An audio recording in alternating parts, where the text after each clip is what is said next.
should the Bulls have a backup plan for the summer of 2026? Meaning that, I think that there's a chance Kobe could leave, chance Io could leave. Of course, Vooch is an unrestricted free agent as well. We don't exactly know how the draft's going to shake out. I've already started looking. I'm going to be ahead of the draft this year. I'm not going to wait till like midseason to really start kind of figuring out the best candidates for the Bulls, because I already got a player that I don't know. I haven't looked at really any mocks yet, but I got a player that to look out for the Chicago Bulls. Chris Siniak, I believe is how you pronounce it. The power forward / center from Houston.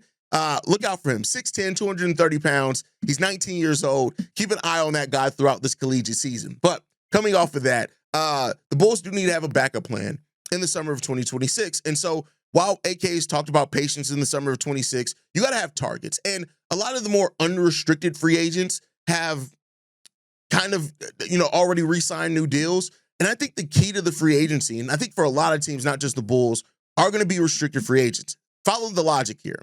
Much like with this offseason, right, where you have players, and I don't think the market is going to be as bad, like the way that it's been for Jonathan Kuminga, Cam Thomas, and Josh Giddey. I don't think it's going to be that tough for that, because there's going to be so many more teams with cap space that are going to be there. But I do think this, right? I think there are a number of restricted free agents that the teams that they're on are going to have to think about potentially going into the luxury tax to re-sign those players. And for that, I have a list of teams here, right?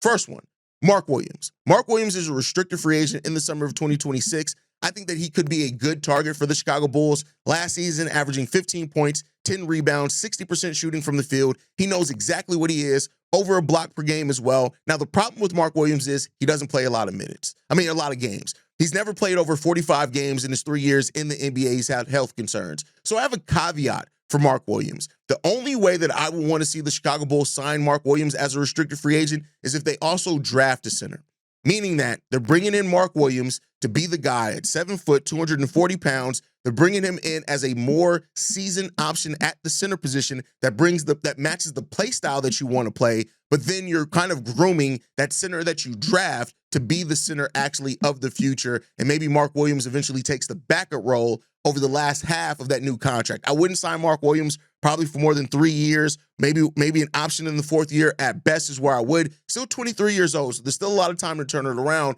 But when you look at big men that have this many injury concerns at the start of their career, that typically maintains throughout it. Now, we know that he got traded to Phoenix, but they also drafted Kaman Malawak, who is raw. They also got Rasheer Fleming there as well. So they already have some bigs in the wings. And I think that he could be got